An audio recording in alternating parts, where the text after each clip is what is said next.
Hello, everyone, and welcome to Invisible Gamecast, brought to you by Invisible Gamer. We've been gone a couple weeks for a variety of reasons, but we're back. We have a full house. We have a really good show for you today, and we have some weird stuff that we're going to be talking about. It's still related to video games, though, I promise you. So, Weird stuff. yeah. Jonah and I, if you watched our stream that we did last night, and we'll talk about this more, go watch that on youtube.com/invisiblegamer.net. We played a pretty weird game that came out recently, and D4. yeah. Dark dreams don't die. I'm so And- jealous. So yeah. anyway, before we go any further, let's just introduce ourselves. So I'm Gabe Gerwin. Down there, I'm not even gonna say to my left or to my right because I don't fucking know what you guys see anymore. So is Austin Clark, Hey everybody, greetings. Brian Bell, I've got a really, really big shoe. A shoe? Anyway. A big shoe. You Yeah, got a big shoe. a big You know what shoe. they say about people with big shoes? I have no idea what they say, but Big it's hands. an old callback Big to. Yeah. Anyway, Jonah none of our Orton, audience is old enough to know what Hi. we're talking about anyway. Michael Burns. If you don't say anything, Just a shrug. maximize Michael. Hi. And Seth Scott. Hey everyone. So, yeah, we have quite a bit of stuff to talk about. I'm gonna try to break it up here so that the stuff that's related to each other comes next to each other. So even though we usually do all the kind of minutia and the little news stories together, we're going to have those. Some of them are going to be at the end because they're associated with specific games. So first off, kind of a big thing. It's like clockwork, but the new PlayStation Plus and Xbox games with gold games got announced. We had differing opinions on them.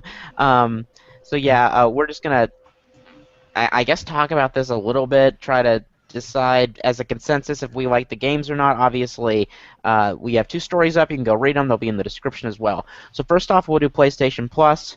And Brian wrote this story after we were talking about it internally. So. This week's a little bit. I see your smirk. This week, or this month, excuse me, is a little bit weird for PS Plus because they have what they're calling a bonus game, which is Drive Club, the PS Plus edition, which they actually announced. I believe they announced that at E3, 2000. Last year. Yeah.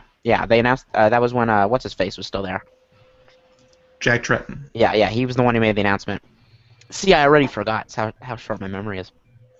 Because the new guy's so memorable. Oh yeah. Who are we talking about? Yeah, fun him. Frank Furbottom? Is that what you said? Yeah, fun him. So that's the bonus game of the month. And then if you are a PS Plus member, you can also upgrade to the full version for $50 instead of $60.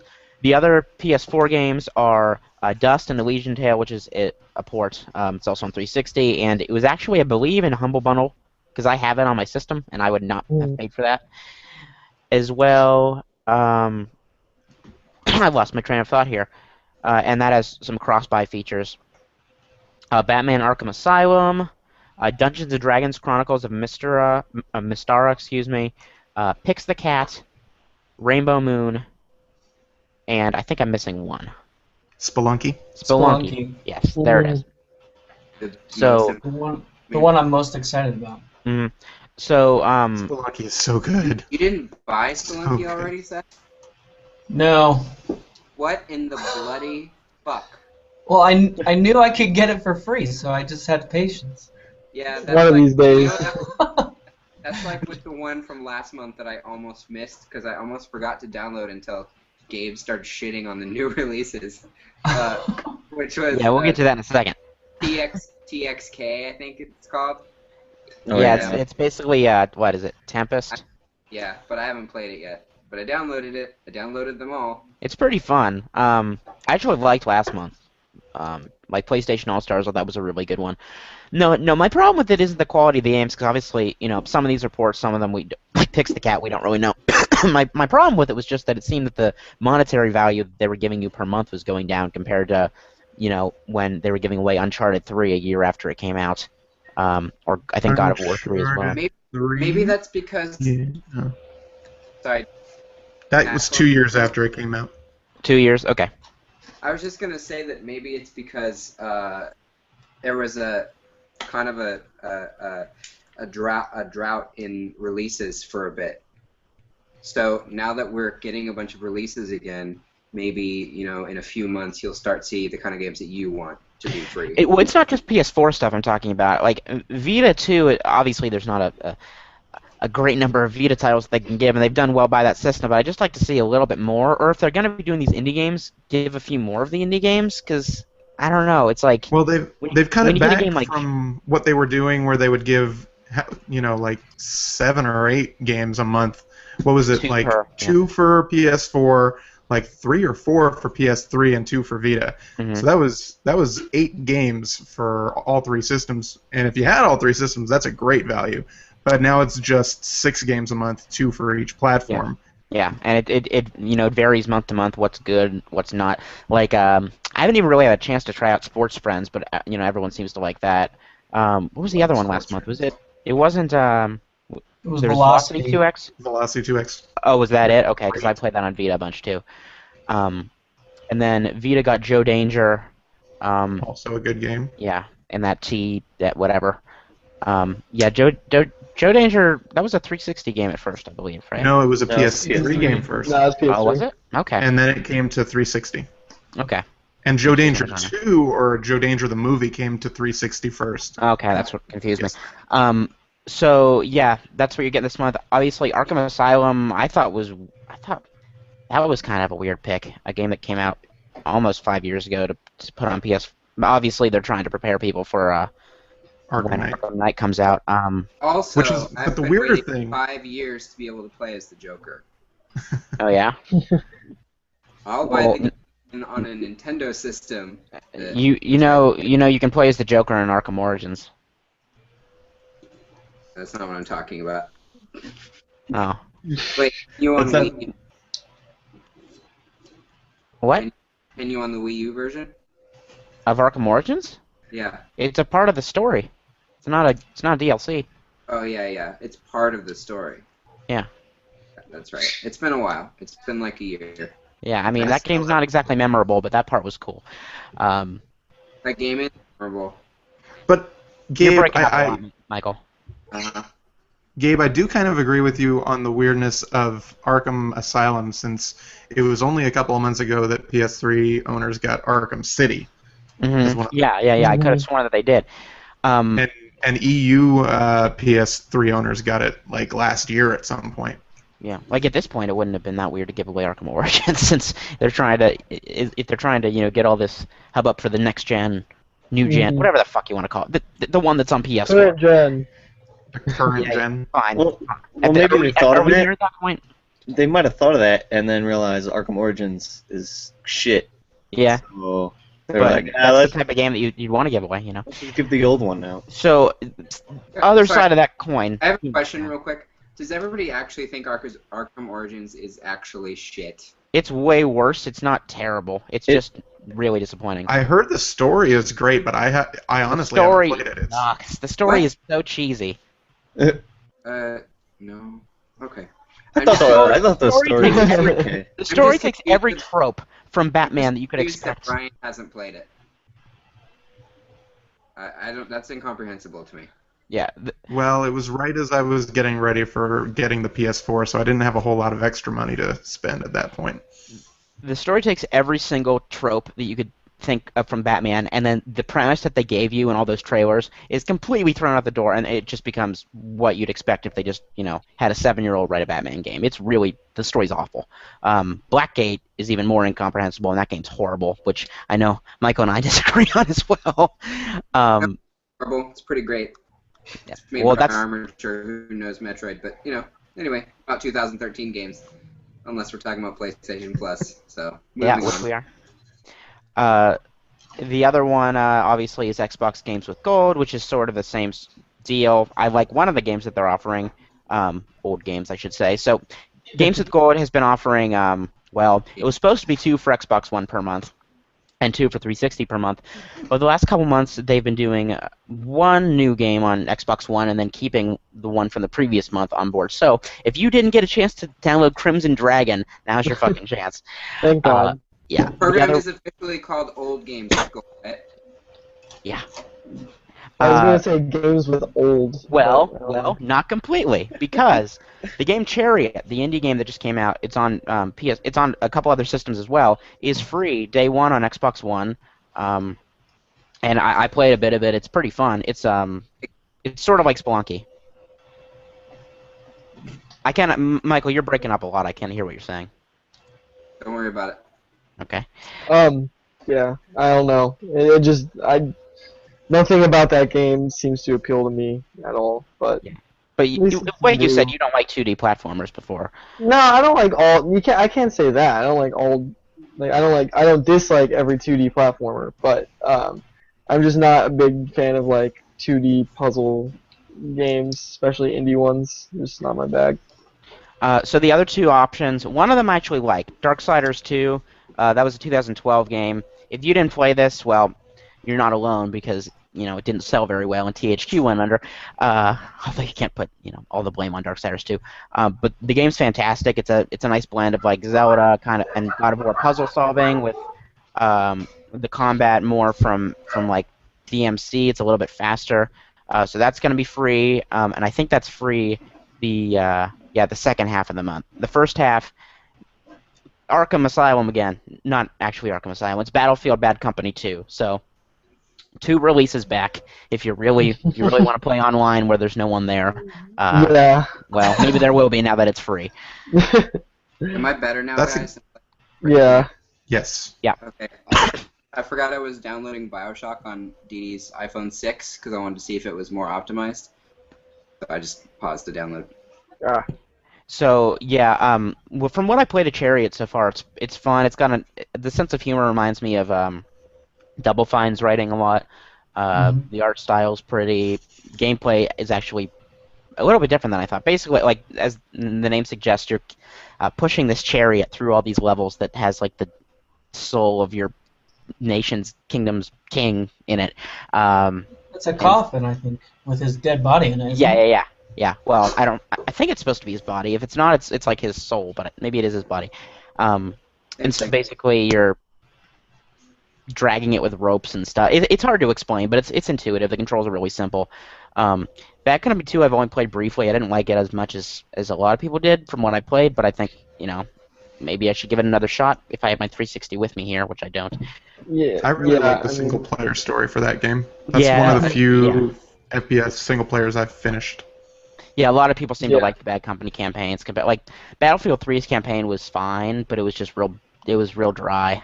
And there was a lot of real scripted stuff. Battlefield 4's was a little bit better. The story still wasn't good, but it was at least a little more open.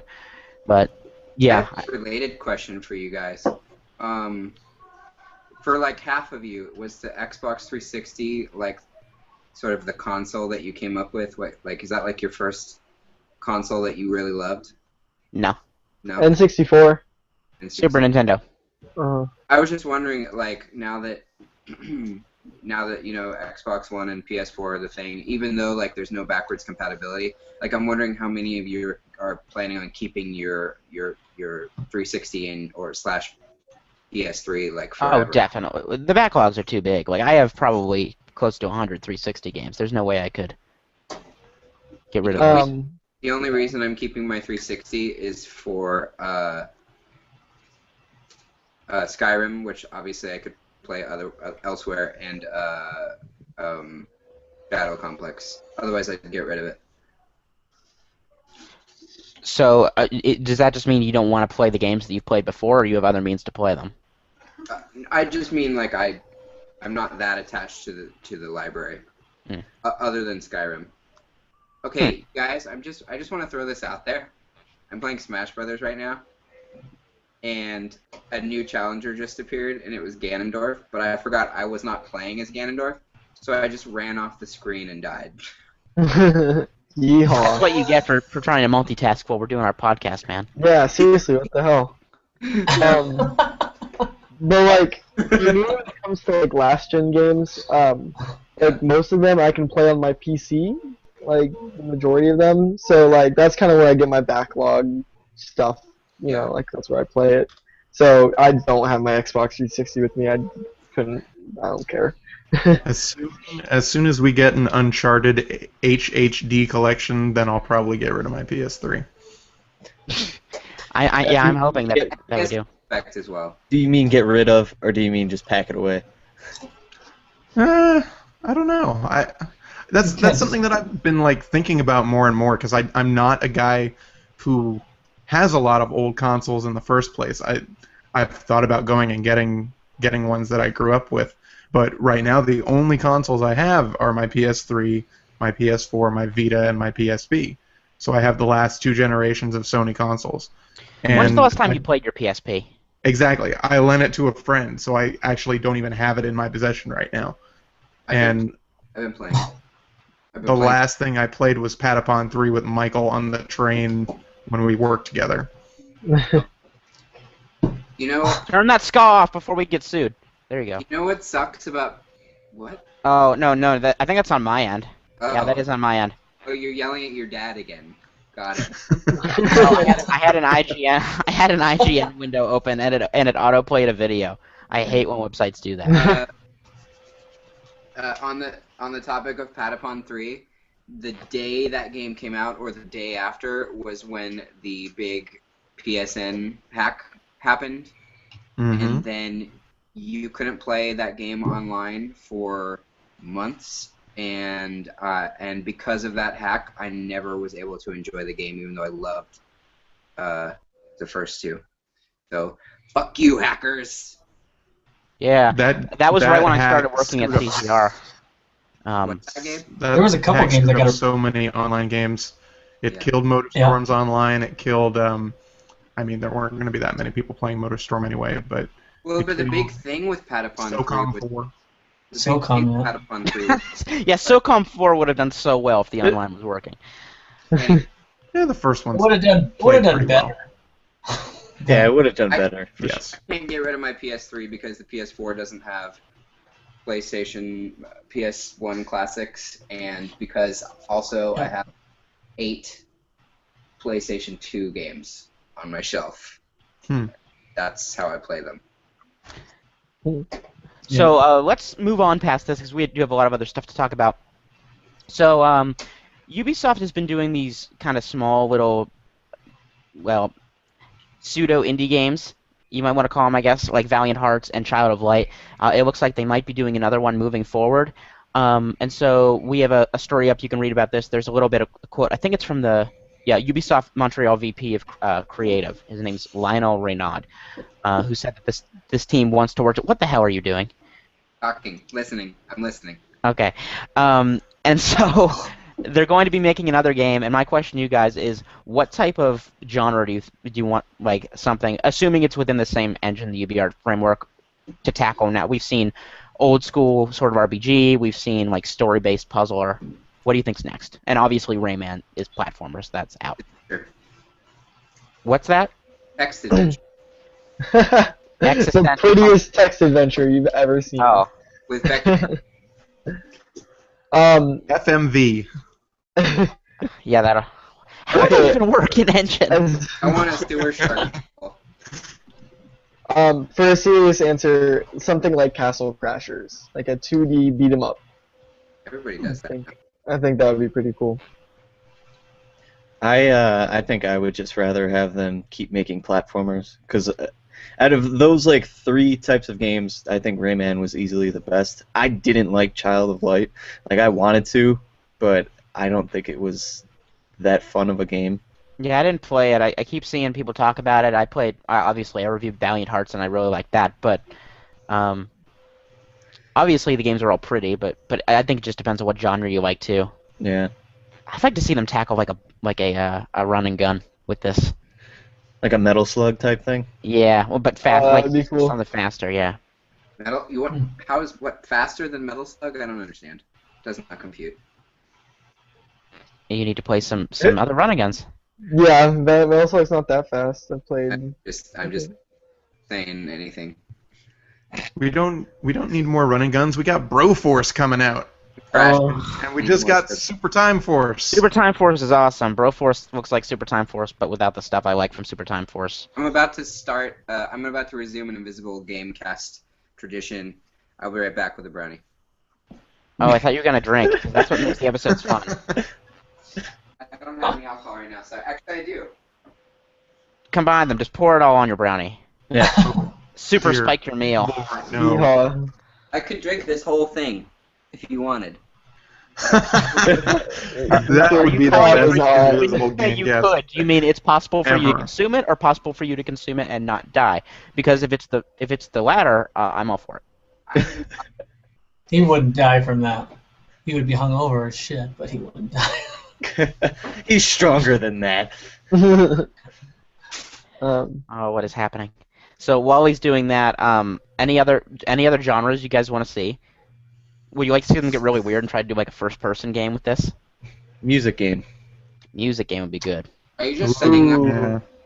because nobody's said it yet? No. I like music games. I really I actually think like a that'd rhythm be game kind using this. Yeah. pretty cool. Yeah, I think that'd be actually really cool. In that. I've already got my Amplitude pre-order in, so I'm good on music games right now. What do you guys think the best music game ever? Because the answer is Rez. Best music game? Rock Band. I'm going mainstream as shit. I'm just saying Rock Band. Yeah. Yo, you can play the drums. Crazy. Donkey Konga was pretty good too. Remember that? Yeah. No, actually, There has never been a good Wii license. music. What do you mean Jungle No. No, On that topic, though. I absolutely changed my answer to Guitaru Man. Guitaru Man by far. Parappa the Rapper, maybe the second. You gotta believe. Yeah, but There has never been a good licensed soundtrack on a Nintendo game. There's Wait, never what? been good licensed music. No, I heard you. What Yeah. I said was, what? Donkey Konga had fucking Louie Louie and Wild Thing as the two Oh, songs. license. Most of the music in Wii Music was public domain except for Every Breath You Take. That was the big one. You got some Sting in there. Did anybody ever play the Mario Mega Mix or whatever? The The Mario DVR game? Yeah, oh yeah. yeah. Oh, I forgot about that. That was pretty interesting. Yeah. It's the best DVR game, like. You guys all heard Chubby Checker's Dig Dug song, right? No. Nope. No, I don't go on that part of the internet. It made me want to kill myself when I heard it. Very sad. So, yeah, let's move on. Something technical. Yeah, that's fun. It blows up the internet. So, earlier this year, Microsoft stopped the mandated Kinect support for the Xbox One, and Phil Spencer pseudo took credit for killing the Kinect and made it seem like it was a good thing. But anyway, this gave some CPU boost, about 10% roughly, to developers. And previously, Sunset Overdrive had been running at 900p. Well, it turns out it's still going to run at 900p, and they're just adding on some. I don't know what you're doing, Michael. I can't see it. Just talk. Okay. Are you recording my voice for posterity? No, Siri's trying to figure out what you're saying. Okay.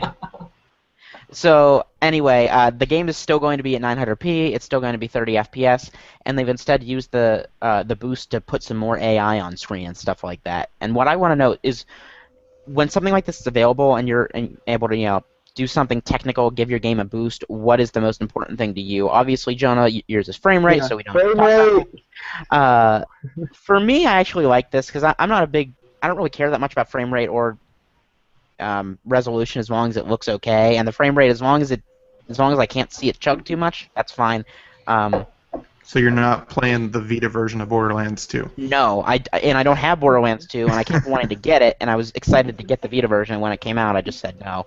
Yeah. I was funny thing. I was literally just playing Borderlands 2 on my PC, and I was like, man, I haven't played a 60 FPS game in a while since I've just been playing console games. I'm like, man, this is so different and so much better. What the fuck is everyone else doing?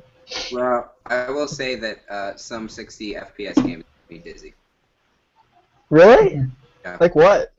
Tomb Raider on PS4 Okay, I can't vouch. I haven't seen that. Played it. is shit. Yeah. Luckily, they cannot maintain 60 frames on the Xbox One, so the first version won't make anybody dizzy. Yeah. That's weird. So D-Ray. yeah. So okay.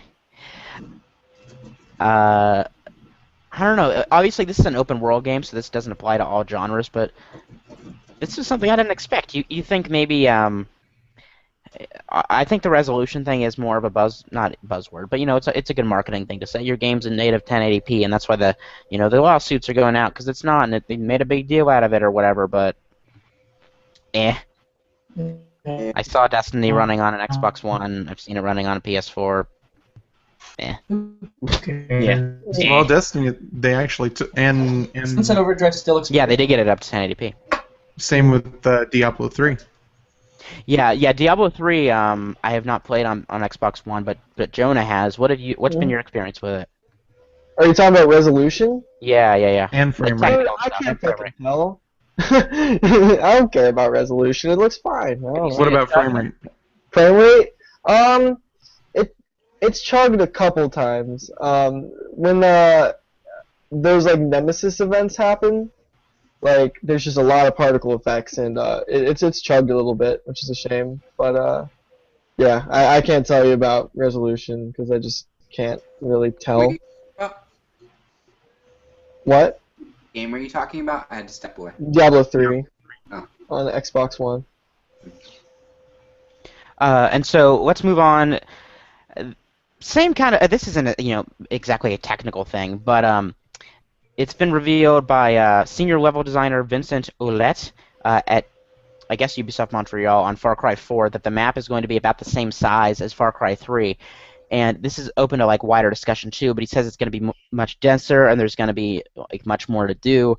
And that's something that kind of worried me when I see new games come out that say like Arkham Knight, for instance, the map is going to be 5 times as big as Arkham City's, and Arkham City didn't really have a small map. So like, do you want things to keep getting bigger like this, or would you rather that they just put more stuff in what's already there? Because there's been some examples where, like, a lot of Watch Dogs felt very bare. Infamous Second Son's maybe the best example. A lot of that game, there wasn't all that much stuff to do in terms of the area they gave you. But then It wasn't stuff to do, but there were plenty of things going on and people around. And I really like that game. Not to take anything away from it. Yeah. But Pack it in. personally, I say. this isn't a big deal to me. Yeah, pack it in. It doesn't need to get any bigger. Mm-hmm. I mean, like GTA 5, the map in that game was huge, and it was cool and all, but I mean, I would rather have it be smaller than that or that size or less and just have more stuff. Yeah, sometimes I'd rather it be a little more focused just so you know where everything is. Yeah, I mean, I felt like Red Dead Redemption's map was pretty perfect to me. Like I always love felt Red Dead Redemption. Yeah, that's like my most wanted new game, next gen or current gen game, whatever. But the map for that game was perfect for me. I mean, part of it was because it was a Wild West and there was lots of open spaces, but it was perfect size. I never felt like I was too far out or I got bored, really. It was great. And you had a little bit of everything to mix things up. And it was never so far away that you felt like, oh, I've seen everything here for like the last 10 minutes. Yeah. But everything from Mexico to the border areas to the mountains to the small town that's in the end part of the game just felt right. But now, what about at the other end? The other side of the coin, games that have done it wrong. Because I'll throw one out. The first Assassin's Creed, pretty big, fucking nothing to do. Right. Remember Fuel? Unless you want flags. Yeah, unless you want flags or you want to take down the dudes on the top of those towers, because there's a lot of those. Yeah. Remember that? I did. That racing game, like Fuel, had like that huge map, but it was garbage. Who mentions Fuel? Man, we were talking about big maps. Like, they had a huge map. It was like gigantic. It took like something like an hour and a half to go from point to point in it. Honestly, I think that like and we're kind of maybe I'm being redundant, but I prefer more volume in a smaller map. Like games like even Infamous, Second Son, or some other games, like when you can't go in any buildings, I still think that's kind of frustrating to me. Yeah. And you can run around Infamous Second Son's, fake Seattle or whatever, and it's beautiful. There's tons of places to go, but like ultimately it's just every rooftop's the same, every kind of alleyway is similar. I think that's going to be the true litmus test of the I new had gen. a great time with that It's such a- game. I don't too, know about that because but games like people are saying that Shadow of Mordor is like one of the first true next gen games because of this and that, but it's really small. The map is really small. Like there's things to do, but it feels tiny. And that's great, and I hope that more games are willing to do this, but I feel like being able to market how big your map has become more important than actually putting fun shit to do, or like, Yep. I mean, Mhm. Watch Dogs is a huge world, but even that, there's only some buildings you can go into, and I understand you don't want people to have to walk into a bunch of buildings where there isn't stuff, there isn't a reason for them to be I there, would but prefer that. I'd I would rather have prefer to a have much smaller map where I could go into all the buildings and actually make it feel like a fucking living, breathing, dare I say, immersive city that they all like to. Yeah. Yeah, I agree. I was actually just having this conversation with my friend John today about like how I thought like at least like in Far Cry's case that Far Cry 3's map was like the perfect size Yeah. for that game. Like especially because there's fast travel and stuff, but like you don't traverse the world very quickly, so it didn't need to be like super duper big. At least not at Yeah. first. Once you get the wingsuit, you can kind of zip. But Yeah, but that was like very end. I don't know. yeah, It's like- it was the second island. You can run Yeah. from one end of the map in Shadow of Mordor to the other in about 2 minutes. That's how small it is. Wow. That's crazy. And I'm That is about halfway ridiculous. through the story missions, so maybe there's a little bit more, but it definitely just feels more like Mordor Land, like it's a theme park based on it. Like it's really, it's like really beautiful, like as far as like being pretty looking for a game, but it's so small. Is that a good thing for you? It's not for me as like somebody who is a Tolkien person, and it's just too small. I'm really enjoying the game. Is that because you wanted to see more of Mordor as a Tolkien fan, or you think as like game design it hurts it? I don't know yet because I haven't done everything. I'm only halfway through the story, and I have a ton of the extra shit to do, but we'll see. Getting back to the original, what led to this conversation, what's everyone's feelings on Sunset Overdrive right now? Who's actually interested in picking that up? No feelings. Oh, I'm really. I mean, I think Joan and I are the only one with the capability to pick it up. I have Yeah. an Xbox. I'm still, I'm gonna review it. So, yeah. Yeah, I this is definitely one I'm gonna like wait for the reviews or whatever. Yeah, no, I'm duh, but like, you know what I mean.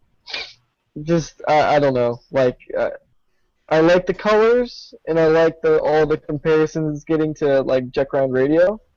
But like I watched gameplay of it and I'm like, I don't know if I can do that for 10 hours. Yeah, like, maybe you could just get the same experience for cheaper with Splatoon. Isn't it basically the same game? No. Because I know nothing about the two, and the colors are kind of similar. I just figure they're basically. I was thinking that Splatoon was kind of like Nintendo's version. Jonah would have to buy a Wii U for that to work too. Yeah. For me, like, Is anyone? I was super excited by principle because I love silly shooters like this. But yeah, I'm not sure like which. I've heard some people say that they played it and they thought it was fantastic. I've heard people say they wonder how the traversal and shooting is going to work together. So it's one that I think I'll probably still enjoy just because I like that sort of game that much. But yeah, I don't know. At least it's only one of a couple good Xbox One first party releases this year. Yeah. I think the one thing that worries me let's predict Gabe's score. For Sunset Overdrive? Yeah. B-. Straight B. What is a Q? Questionable. Open to We're gonna go to a Kotaku rating system. Yeah. 7 out of 10. Pretty good. I don't know. I think for me the only question I have about that game is whether or not Insomniac's best days are ahead of them or behind them, because it just seems like their last couple of releases on every platform have been okay. What was the last middling. game? Fuse. and that Ratchet and Clank and one. What, Into the Fuse- Nexus. Yeah. What is Fuse, a racing game? No, Fuse is a shooter that everyone forgot about. It was their first multi-platform game. It's Mhm. like Oh, third is that person, party based. With the guy on the cover with the generic, like, It's orange. Yeah. yeah. They don't even. It's not even guys on the cover. It's just their legs. It Yeah, had yeah. 4 And their bodies. Yeah, it was originally Overstrike, and it looked pretty cool. It That's looked like a what- G.I. Joe caricature thing. Mm-hmm. I can't see that. It's a Fuse. Here's some fuses. What do you got? Yeah, I think Sunset Overdrive looks promising just because like it looks so much like an old school Insomniac game, you know? Like Mm-hmm. I mean, I know all they do is make like kind of colorful, silly games, whatever, but this is just like seems like that like just turned up a notch a little bit. So I feel like there's some real passion. Like you can kind of just see it in the way, you know, like I don't know. Yeah, the way they're marketing the game too, you could tell that they're having fun with it, which I Mhm. Yeah, I usually mean, it looks when a game like designer's fun. having fun, the game's fun. Yes, Yeah. exactly. So let's move on to something a little bit smaller. I don't think we're going to talk about this too much. The Walking Dead Season 2's retail release date's been announced, and it's staggered a little bit. So for home consoles, it's going to be coming out on October 21st, and a week earlier on Xbox One and PS4, you can pick up the retail version of Season 1 as well as 400 Days. It's packed in with it. The Vita has to wait till November 4th. Now, the only reason why that's worth mentioning, I guess, is because I don't think they expect the Vita version, at least at retail, to sell very well, because that's the day Call of Duty comes out. So, Whoops. who's going to be that one person who goes into the store that day? You know, when they have Call of Duty or like GTA come out, they don't even ask you what game they want. They just have the box behind them, at least at my GameStop, and they hand you the Yeah. game. The person's in line. Actually, Yeah. Vita version of Walking Dead Season 2, please. I'll be that Anyone else- person. Anyone else remember the days when they used to actually put out big games going up against Rockstar or Activision titles? Oh, yeah. Like, Red Dead Redemption came out the same day as the Prince of Persia reboot. And Well, yeah, I don't. And think a they couple have of much faith in the others, Prince of but that Persia was- reboot that was anyway. one. But oh my gosh, what was that? 2010? 2010. Yeah. Mhm. Okay, yeah, that was right. That was when that series had an identity crisis already, and they realized pretty soon after that there was no reason for it to still exist, unfortunately. Yeah. Yeah, people were excited too because that someone put on LinkedIn or whatever that they were going to be working on like a 2D UB art like Prince of Persia, and I thought that sounded like a great fit, and it sounds to me like they just worked that into Assassin's Creed. What's it called? China. Assassin's Creed. Assassin's Creed China. China down. China. You're good Chronicles. this time. Hooray. Big assassin in Little China. Definitely. But yeah. I don't know. And then Wolf Walking Among Dead. Us they haven't announced yet, so that'll probably be afterwards. Have we gotten a date for the... We got the retail release dates for PS4 and Xbox One. Did they announce a digital version release date for those games, or are they coming out the same day? I think they're the same day for Season 2 at least. Yeah, I have here. This is also when new consoles can download the season digitally, so yeah, they announced it at the same time. Okay. Okay, real quick. Do you guys think Telltale's fortune and fame is like done? Because it seems like nobody cares about Fables or Walking Dead after like the first episodes of season 2. No. I don't know. I mean, they still sell really well. I think that these series are still going to do well because honestly, I like Wolf Among Us more than The Walking Dead from what I've played. But I don't really think Tales from the Borderlands looks interesting at all to me. They're also And we doing still don't. Game of Thrones will do good. Yeah, that's what that was going Those to be my cel-shaded response. boobs and slit throats are going to be great. Walking Dead Season 2 was not very good to me until the last episode, so I think that kind of buzz around it like made people get excited for it again temporarily. I still haven't played the last episode. Yeah, I I'll waited. be playing when they come to PS4. Yep. Spoilers: there are lots of different endings. Yeehaw. Really? In a Telltale game. Well, no, I mean like with the first season of that game, I've only played part of the first episode of Wolf Among Us, so I don't know like if it's different. But for the first season of Walking Dead, the different choices you made really weren't all that meaningful. You always got to the same ending in the end. Like, Yeah. basically text differences.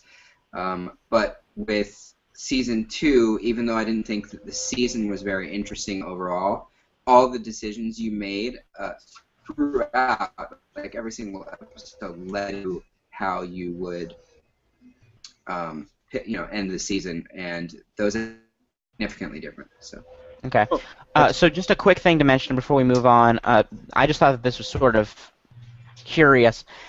So there were some exclusive maps and weapons to the PC version of Halo and Halo 2 back in the day, and you can read this on Game Informer. There's a bunch of different websites, but that's what's going to be in the description.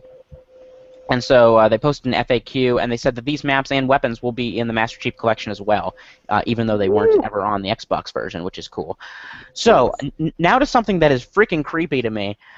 So an old Call of Duty director named Dave Anthony, who worked on Black Ops 2 and the original Black Ops, was at a Washington think tank forum here, and you can read this thing on IGN. I think it's on Joystick as well, is where I saw it too, where he talked about the way that the United States can market their military strategies to the public.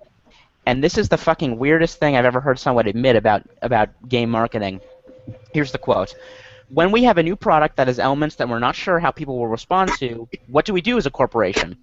We market it, and we market it as much as we can so that whether people like it or not, we do all the things we can to essentially brainwash people into liking it before it actually comes out. Oh, that's a weird thing to say. Yeah. I don't think this is someone who wants to make video games anymore. I don't know if that's weird so much as it's just being brutally honest. Because now, how would this apply to the military? That's how how does it apply to the military? Like, what buzzword could they use? Is what I'm saying. What's the levolution of drone strikes in Yemen? Levolution. No, you're right. I lost you, so I'm just gonna stop responding. Okay. Or you've lost me. What I'm saying. Yeah. You say that the dog has a lot of different hairs, and you can see it really good. But yeah, I think that's weird, and I think that so wait, he doesn't work for Activision anymore, does he? No. No. Okay. Good. He's gonna work for our government. Yeah. Just, okay. Fair enough. That's probably bad. Marketing is done.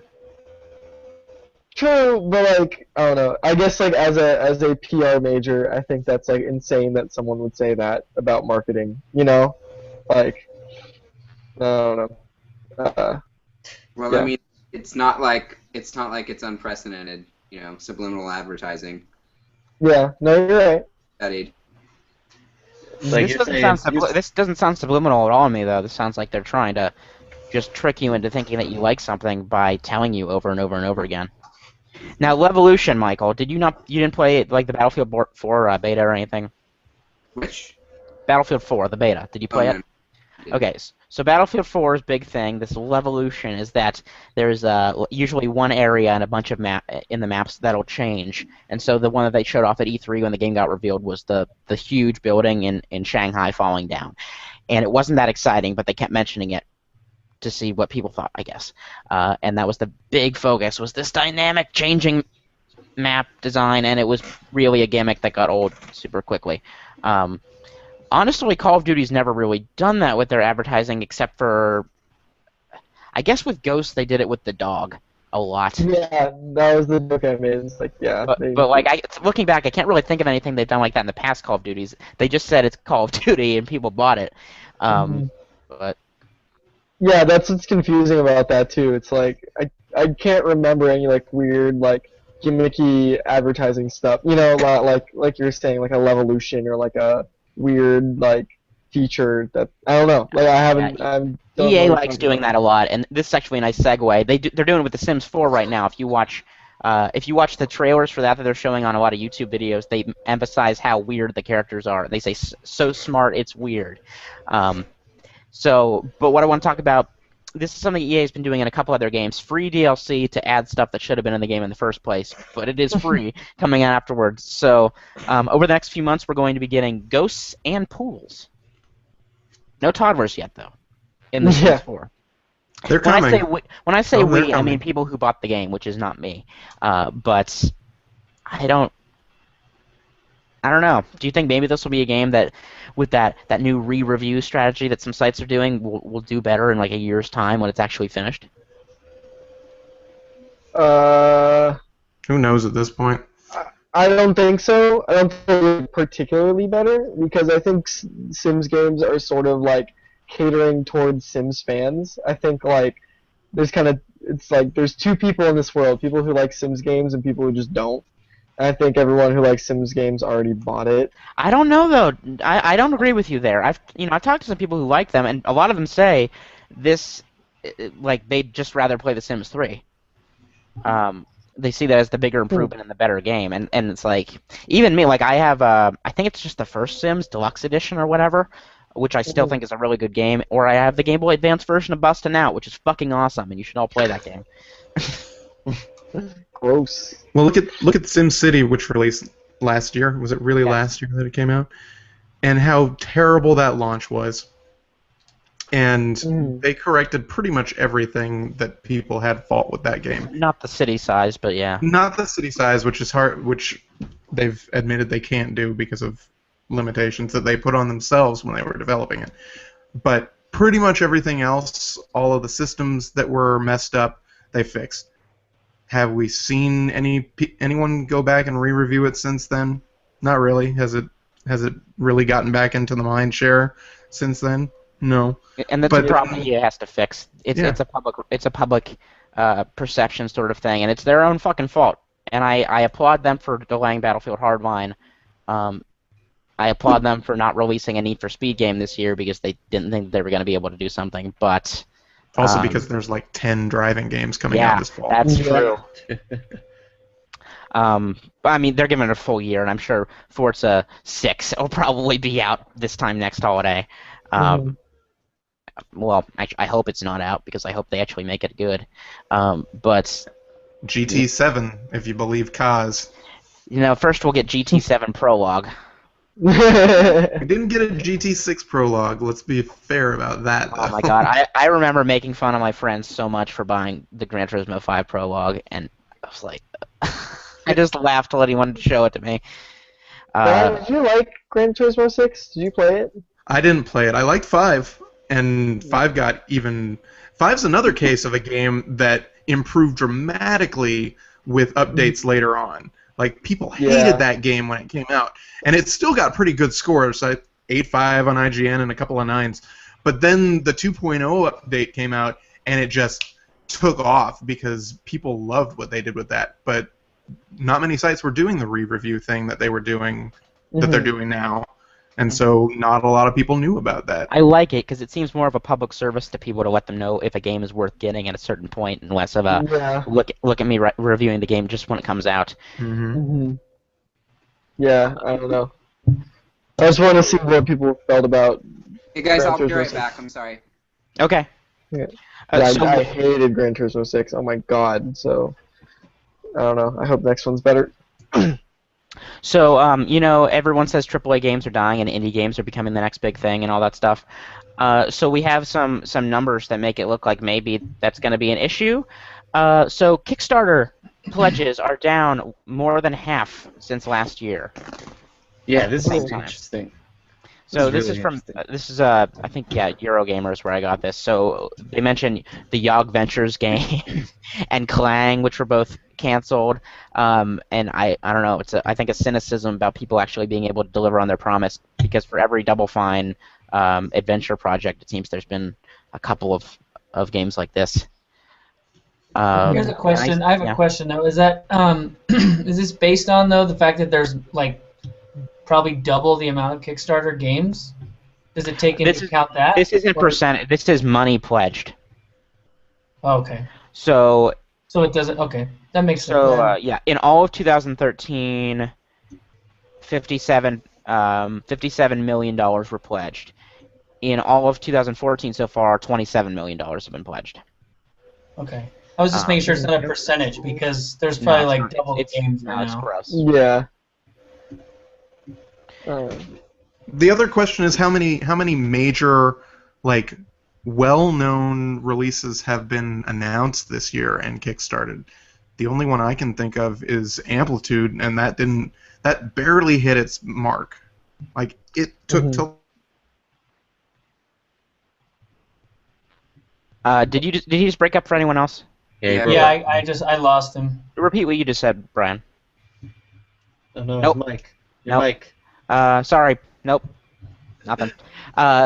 Anyway, well, he gets that figured out. So they mentioned games like Torment, Mighty Number 9, and Richard Garriott's Shroud of the Avatar. Now, of course, we have to also take into consideration that one big project did get funded over the past couple months, and that is Potato Salad. Out of the Avatar. Yeah. That was bizarre. Why would so much money go towards potato salad? I don't know. If it was German potato salad, maybe, with vinegar and bacon bits. Right. I mean, that's a completely different thing. I'm good with that, but no. Fuck mayonnaise. Yeah, I don't know. I don't know if it's the awareness about indie games that's doing it, or if it is the worry that your money isn't going to go anywhere. It's just going to get stolen, basically. I wonder which one of those two are the bigger thing. Yeah, or there's it could be two both. With the and Michael, we just see his birds, and I wish they'd say something so you could see them better. But Hello, we're birds. Yeah. Guys, we're the birds. Wow, God, they're so smart. We are smart. We're very. So he was mentioning to me, and we were talking about this before, that there was that Minecraft convention that got all the money crowdfunded. It was like $550,000, I guess, and then they just filed for bankruptcy, and it was a scam and all that sort of stuff. And obviously, that's a little bit harder to do on a site like Kickstarter, as opposed to just here's my PayPal account, put money in it. But yeah. Brian, why don't you exit out and come back in, see if that helps. Yeah, there we go. Okay. Yeah, you're just showing as muted on my screen now. Well, he did that afterwards to try to fix it. Yeah. Yeah, I don't know. I've been critical of Kickstarter stuff, but obviously I still want to see the good projects get funded. Maybe they are. Maybe there's just not people realizing there could be a problem, or maybe this is, a sign of people worried about getting their money stolen. I think it's less like people not giving a shit about indie games, more so just not a lot of super good Kickstarter games, being announced. I don't know, But there is a weekly show on Invisible Gamer called Kicked that will highlight some of the best Kickstarter games that you can fund and see come Austin in with the fucking plug like a pro. Yes, of course. No, most of them has nothing super huge, no nothing like Wasteland 2 or I don't know, bigger games, I guess. Yeah, it kind of makes me wonder if a lot of people get pissed off when the big companies like Harmonix are doing Kickstarters, but I think in a way there's a trickle-down effect, and when those big companies start doing something, it probably gets a lot of people interested in the site, and then maybe they can look at other games and donate to them as well. And there hasn't been, like we were saying, there hasn't been a lot of those bigger titles. Now I'm gonna cough, Jesus. We need cough buttons. We're holding it in and waiting for somebody else. Oh, you're back, Brian.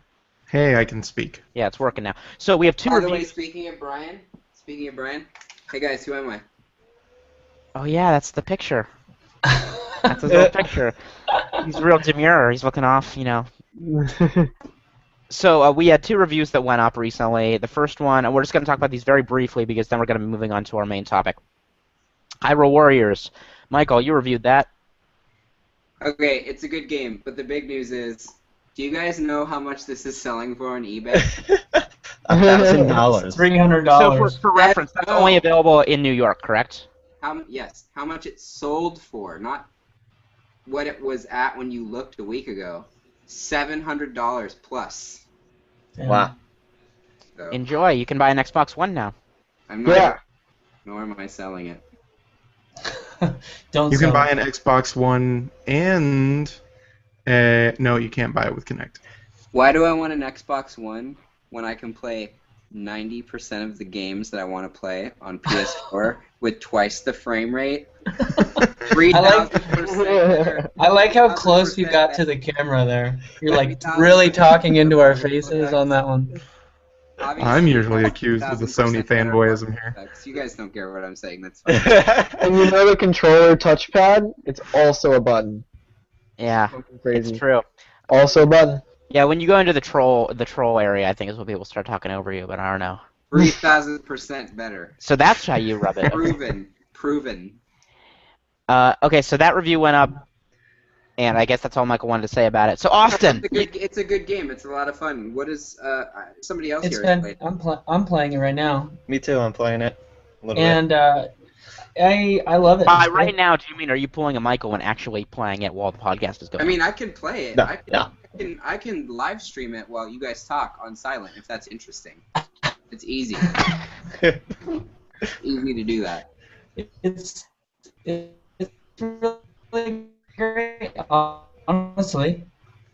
what? Supposed to really understand what the hell happens in Dynasty Warriors when nothing's going on. But after I figured that out and stopped playing it like a Zelda game, then I had a blast. Wait, If that so makes any you were sense. like... Oh, you're so back. you You were- got Time Warner for a second, I think. Yeah, so I think what, Seth, basically at first when you were first started playing, you were just running around cutting grass and like... and like It wasn't that bad, but I was, I would get like caught up in fighting like Darunia or whatever, and then like it would tell me, hey, go over here, do this, your base is getting attacked, and I wouldn't pay attention to that, and I'd be like, I'm gonna beat this guy up and worry about where I am and get all this crap, but then I would lose like 3 times in a row, not really understanding that like stuff's going on, extremely far away, and you can lose that way. Yeah. Does that make sense? Yeah, But I tried in the demo. I didn't like that very much. But I mean, once I realized that, it's great because the game actually takes a lot of like kind of, well, not a lot, but a good amount of strategy, and you kind of got to be paying attention and running all over the map, which I think is kind of fun. So, just moving on because we do need to get to our last topic. Austin, you reviewed Neverending Nightmares. Yeah, that's a small indie horror game, and Cool. I think it's pretty good. It's got amazing visuals and a great sound design to it. Like, I was on edge the entire time I played that game, and and sometimes it's cartoony, which is cool. yeah, the art design is based on some.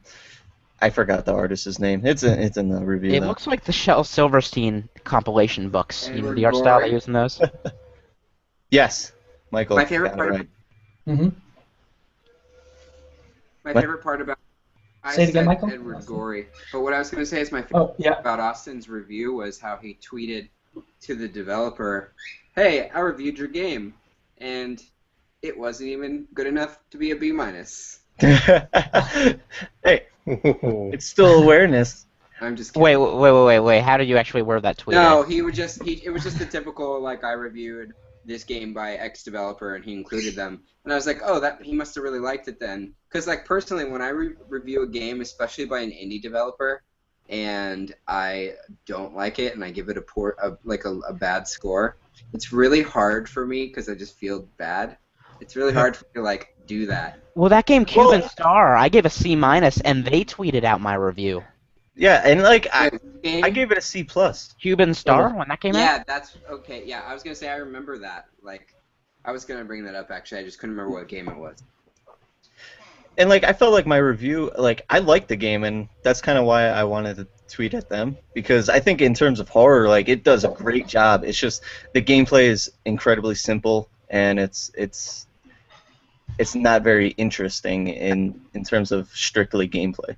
So that kind of brings it down for me a lot. I have a real quick question for you.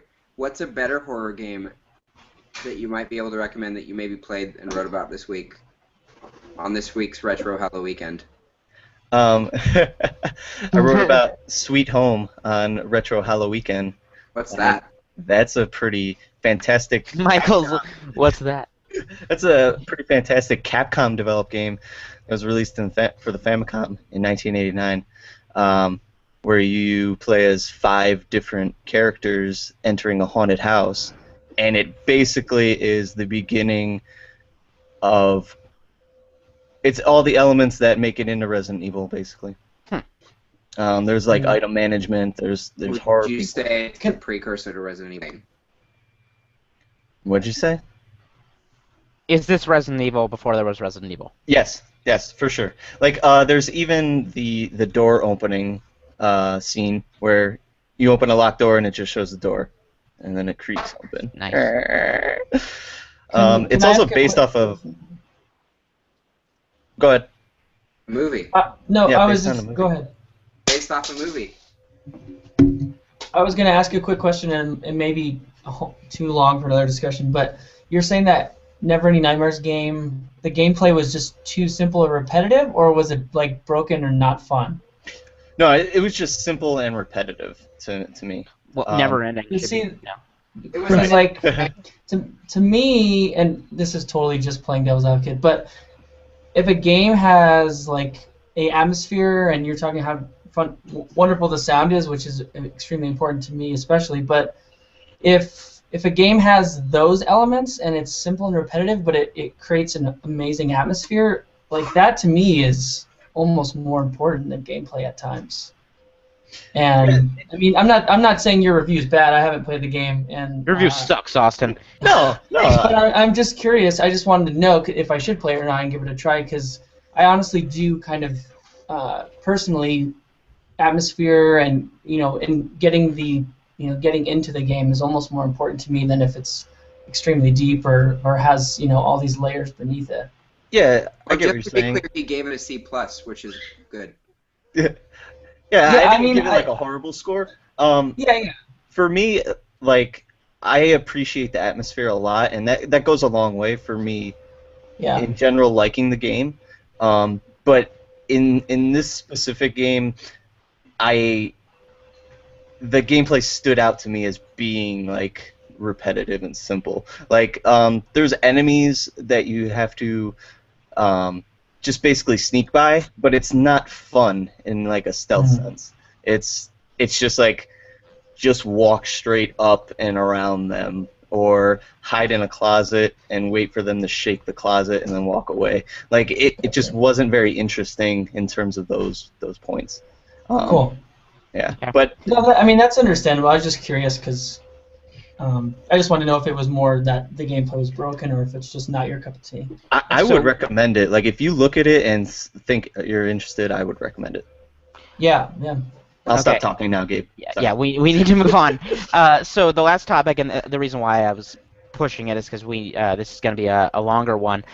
Super Smash Brothers for the 3DS came out, and we were actually before. Let's say one little thing about D4. It's fucking weird, and you can get a really good sense of that by watching our live stream, which is going to be actually it's on YouTube right now, so you can go see it if you're watching this live. You can go watch it right now. If not, after you watch this, go watch that. There is a cat person that I'm not sure what's going on there. There's a hairdo that looks like a dog's green penis. Yeah, there's a guy that says avant-garde in a very, very ridiculous manner. And main dude has like an accent that's sometimes there, and sometimes it's just not there. But it's a mystery. And it's basically just Memento. Anyway, so now, last thing, like I just said, Smash came out. What's today? Saturday? I guess it actually just came out yesterday, although I got it at the midnight launch, so it seems like it was 2 days ago. And do we all have it at this point? Maybe not Brian? No, I don't have it. Oh, you don't have it either? I Okay. could, eventually. Yeah, you can. I do have a 3DS 3DS now. You should. I just want to get like your early thoughts on it, because Seth, you got yours a little bit later, correct? Yeah, I didn't get mine till late yesterday. A lot bit later. Yeah, it was a tough day. No, it's fine. It was just it's been a long couple weeks. Just they staggered the release, and it blew up on the internets when it came out in Japan on the 13th. So yeah, I've been excited for it, and but yes, I didn't go to the midnight releases. Mm-hmm. Seth, I already told you this, and I think I told most of you guys too. But last night I was texting, or no, yesterday afternoon I was texting Austin, and I said I felt bad because I redeemed your code a couple weeks ago, and pretended that I never got it. But yeah. And he corrected himself, and at first I was like, "This is a horrible person." Talking to him. No, they sent him the code. I didn't redeem it. But I know, like, I felt really bad because Seth was, like, doing what I was doing, like, when I first started getting games from Nintendo, where he was, like, checking his email, like, every 2 minutes for weeks. Yeah, pretty much. Yeah, pretty much for all of September almost. But yeah, what do you think of the game now that you have it? Now that your friends at Nintendo have blessed you with. Let's see. It's definitely everything I hoped it would be. And yeah, you know, there's a ton to. When Smash is at its worst, it's still like a fantastic Nintendo museum. And so far, you know, just trying to play the game a ton and try all the modes out, try all the characters out. I haven't even played everything yet, but we were able to play a handful of games online last night with Michael and a couple other. Say it again? Played a bunch of games. We played for like at least an hour. Yeah, and you know, a lot of the biggest complaints I've seen from, like, you know, just people randomly online is about the online modes and how it's laggy and stuff like that. But it's not consistent. It's not. It's weird. It's not consistent. Like, it'll be perfect one round. Even local. Jonah and I were playing locally, sitting right next to each other, and we were having issues. Yeah. I played some locally, and I have not. I mean, locally especially, I was perfect. Online, it had a little bit of lag here and there, but you know, it's ultimately Broken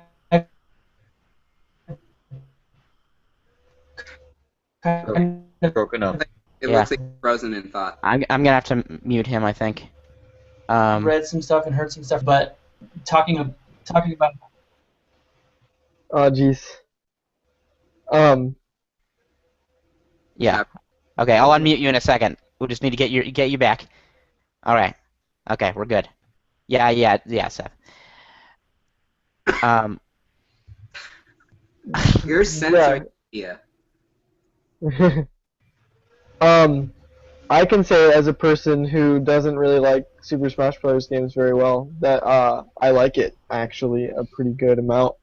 I like it way more than I thought I'd like it, and I will concede that it sort of feels like an actual fighting game. Yeah, we played. What are your guys' your mains? Seth, you have to unmute yourself now, I guess. Yeah, there you go. Okay. Yeah. Yeah, you're good. What are your mains? Because I've been switching back between the two blue-haired guys. Two blue-haired guys. Yeah, I was Marth, and then I was Ike, and then I was Marth again, and then I was Ike again. And then Charizard a little bit, too. Although I was playing as Robin today. I guess all the Fire Emblem characters except for Lucina. And that's a weird character.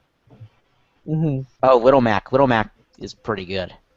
Little Mac and Mega Man. And I'm trying to get into Lucina as well. She's just Marth to me, but a little faster maybe. Well, no, she is. She's a clone of Marth. I'm also trying to like figure out if I like these guys. I think they actually do work pretty well. Yeah. Are those skins for Bowser Jr.? Yeah, you can do every single Koopaling, and yeah.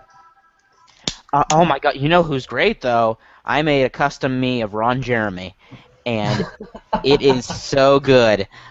It's a brawler, and I think it's the best character in the game that I've played with. Oh my God! Ron Jeremy. Yeah, the Mii characters are pretty good. Who did you make, Michael? That's me with a beehive. Oh, I thought you were David Bowie. He looks great. No, honestly, I want to make a me of what is his name? Flint, who is one of the main characters from Mother 3, but I don't have the like cowboy costume yet. But that'll like make up for the fact that I can't play as Lucas. I don't even have myself on there yet. I just have Ron Jeremy, and then my girlfriend wanted to make a character, so I made her with a vampire outfit and cat ears. I gave myself the cat ears. You didn't make a Teletubby? What's up? You didn't make a Teletubby? Why would she do that? I don't know. In my experience, women just want to be Teletubbies. What? Just kidding. I'm kidding. Kind of women. No, okay, no. Beyond what you just said as being weird, I just want to know the fucking context in which something like that happened. Oh, there is no context. I just pulled it out of my ass. I just made it up. But Seth, now that you're unmuted, let's hear some more about what you had to say since your reviews. Yeah.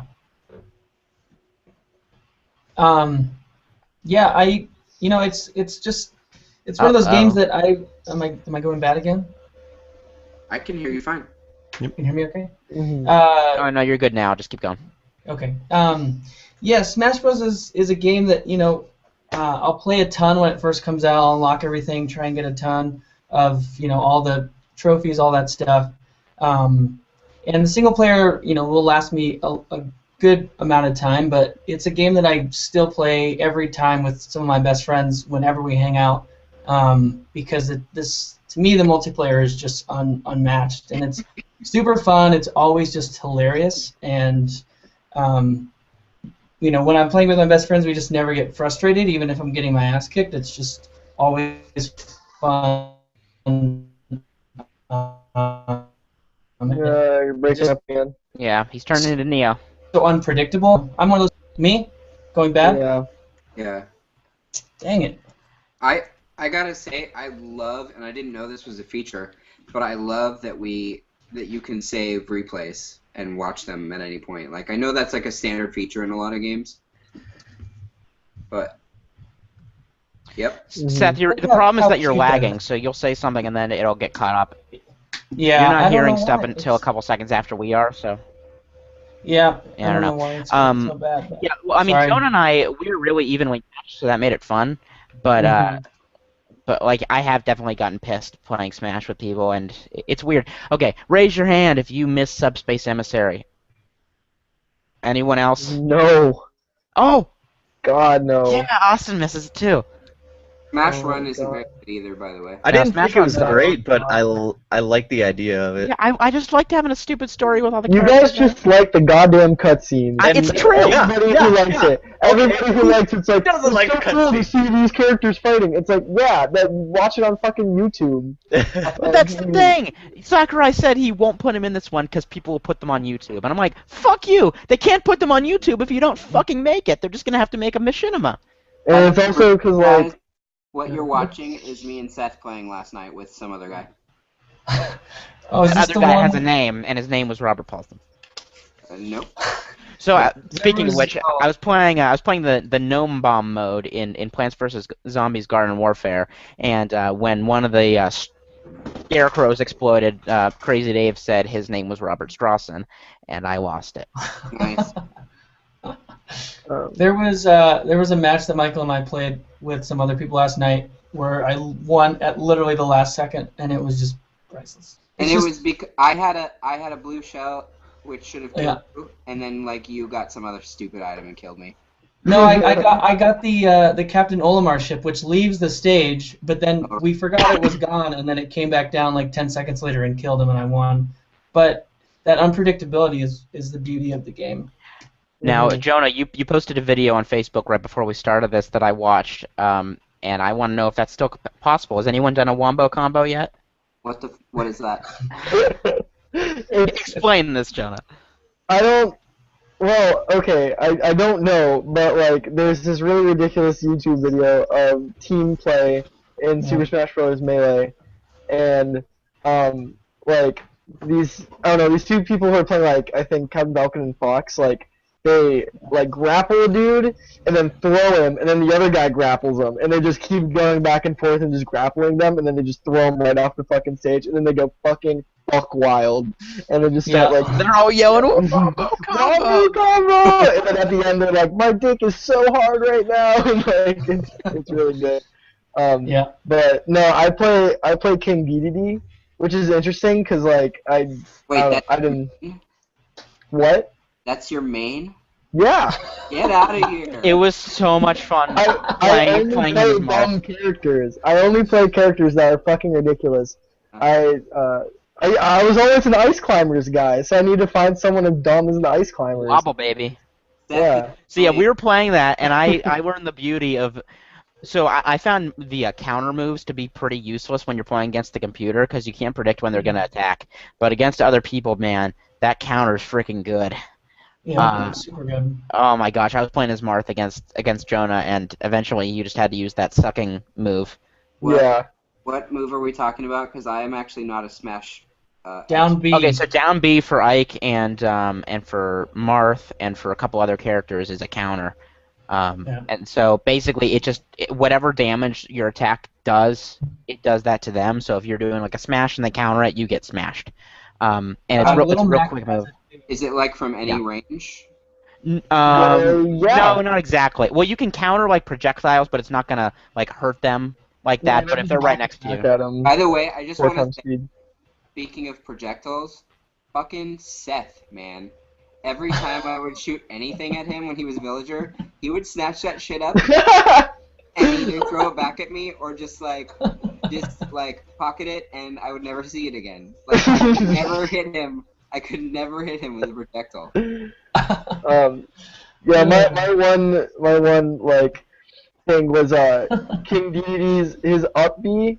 It's like he like jumps up in the air and then he slams down. Oh man, it's bad. And it homes on people, and it's really, really fucking like it's hard to avoid because it does like some some AOE damage, and yeah, that's what I kept getting Gabe with. Yeah, we were both like we'd be at like one more hit to kill them, and then he'd do that shit, and I couldn't get out of the way. I don't know if you guys are watching. This is me and Seth about to. I'm Little Mac and he's Mario. I don't think this is the best medium for that, Michael. I'm just yeah. I'm about to win. It was the only time I won last night, so I was proud. I think I'm gonna like for my first little bit with this. I think I still like Brawl better though. I just like the feeling of most of the characters better. Yeah, I know. Are you the only person in the world that likes Brawl?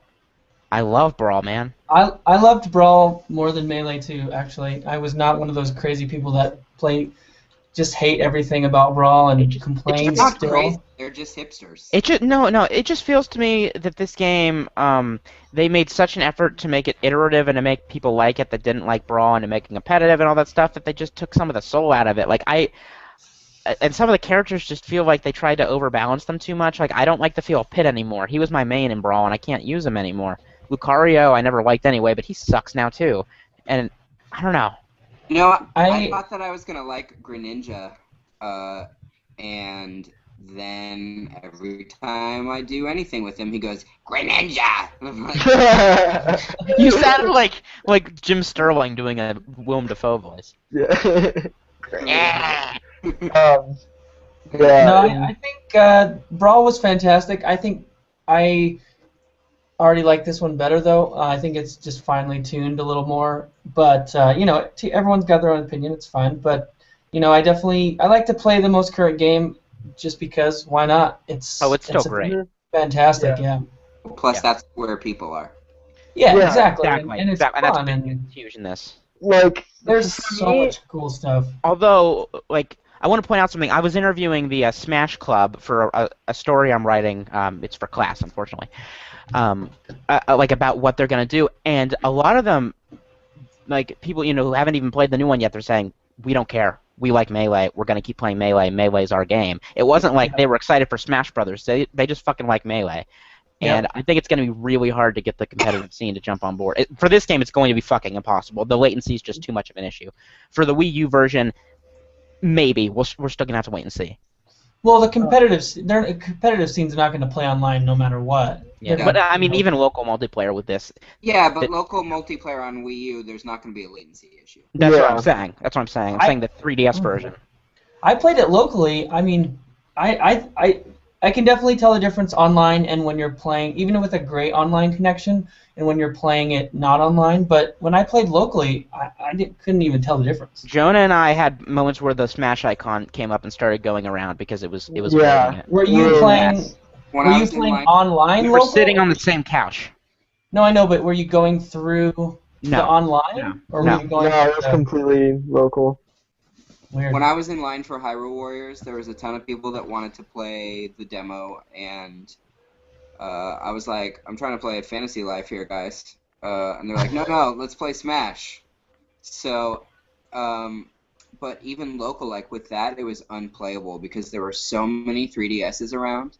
And plus, we're like in the middle of sort of like the Rockefeller Square in Manhattan, which is like a pretty dense connected area anyway.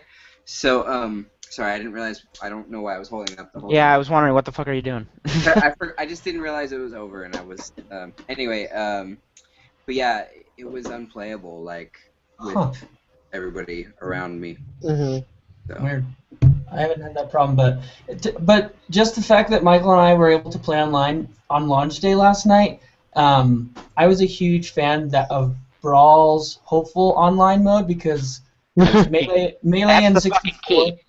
Yeah, well, Melee and 64 I played with my friends because we were younger and we were in college, or we were not in college for 64, obviously. But Brawl I never played a match online, and you know, I was excited for it, and it never worked. And just the fact that I was able to do it with Michael last night, and it was not 100%. It sounded like you were getting murdered for a second there. So But what he's pretty getting at is damn that good. And the fact that what he's getting at is that it wasn't perfect, but it was still really fun for the most part. I have a The question. online? Yeah. In Brawl? No, he's saying he couldn't play online in Brawl, but we were able to play the 3DS game on launch day online. Okay. I tried that too, and I was having no, it wasn't happening. So when Like it worked technically, but when I thought I was getting Alien Isolation today, I was actually getting this giant new modem that Time Warner sent me, which is supposedly up to 6 times faster. So Seth, hopefully this will solve our problems. I'll install it in a bit. it's Time Warner. It doesn't matter. They'll throttle you. Yeah. So I have a question for you Smash guys. For those capable, is this making you more excited or less excited or the same for the Wii U version? More excited. More excited? Really? Yeah. Okay. Because I can see the control limitations of this one. You guys want to know why I'm less excited? Because yes. I'm not actually a Smash person at all, but I am a portable gaming person, and I feel like the moment the Wii U version comes out, like nobody's gonna want to play with me on 3DS anymore. Nah, I don't think that's true at all, dude. That's not true. I'll play with you The on 3DS, install base for the Michael. 3DS is exponentially bigger than the Wii U. I've just heard a lot of people saying either they're not buying the 3DS version because why would they with the Wii U version coming out, or they're like, I'm going to drop this completely when the Wii U version comes out. I think that's still a small subset of people because there are so many more 3DSs out there than there are Wii U's, and this is going to be one of the selling 3DS games. Mm-hmm. Yeah, I'm with Gabe. I think that's going to be the point. I mean, that's how it is with me, man. There's no way in hell I'm getting a Wii U, but I'll be playing this for a while on my 3DS. By the way, did you guys notice something interesting about this game, which is that pretty much the rest of the system shuts down while you're playing Smash? Yeah. Yeah. Sorry. And when you exit out, it like goes black. That's why they. That's why you can't do moves during the game, because it seems like what it's taking up like all of the memory on the system. Yeah. And the only other thing you can do is load the digital manual. You can't go online. You can't. It's kind of You crazy. can check your friends list. Oh, that's you can. Yeah. Well, that's kind of important though. Yeah, true. So I do think it's weird that when you check your friends list, like while you're playing, if you want to join their game, you click on it and it's like, do you want to close the software and like basically it closes it and reopens instead of just like quitting out of your match that you're playing and finding your lobby or whatever. Yeah, like it's like the system restarts when you exit the game. It's weird. Yeah. And it takes a long time to do it too. Yeah, it does. My new 3DS will be here in like a week and a half, but I don't think I'm gonna buy Smash Brothers again in Japanese. So, but I am curious like how if it does the same thing, because I don't know if you guys. Well, actually, I guess Gabe, you posted a story about this was it Jonah? It was me. Okay, posted a story about how apparently the reason that Smash doesn't support the Circle Pad Pro is because the CPP takes up a lot of processing power. It takes about it takes up it takes up CPU power, and that's the same reason why there's not swappable characters or characters like the Ice Climbers, because it just couldn't handle it. And that's I'm not talking about that though. I just think it's an answer that makes sense, I guess. But I just never really thought about that taking up processing. Yeah, neither did I. All it's doing, I mean, how much processing power can turning on an infrared signal take? I mean, I figure it would be supported if it could, because it's not like it's something they'd have to market. It would just be something people ask for, and it would actually sell some finally. Did you guys see that? I got one day fucking one. I don't know about you, buddy. Did you guys see that I took the circle pad off my Circle Pad Pro and put it on my 3DS? So like, can you see the color difference? Probably not. Yeah. Yep. Yeah. Did you gray versus white? It's like light gray versus dark gray. No, I did it because for some reason my Circle Pad on my 3DS was getting really like resistant, so I needed to open it anyway and sort of clean it out. And so I just figured, like, why not figure out how to swap them? Yeah, so be careful, and I mentioned this in this article, but a lot of people have been breaking their Circle Pads because they're smashing them too hard playing the game.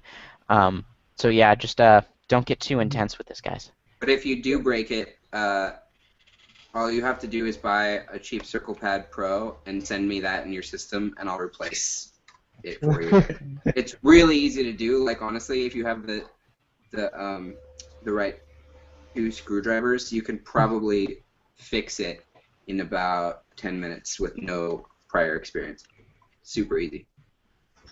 You're challenging me to break my system, by the way. Yeah. I'm challenging you to fix it after you break it. But if you don't want to, I will do this for you guys for free out of love. All right, so that about wraps up our time. This is going to be one of our longer episodes. Hopefully next week we'll have more experience. We can talk about this some more. And there's going to be some new games and all that sort of stuff. And I'm going to make just short of a promise saying we will have a show next week. But anyway, I won't be on. I'll be in DC. I'll be here. Okay. And we're going to be playing more D4 on the stream. So yeah, stay tuned for that, and we will see you next week. Bye. Bye.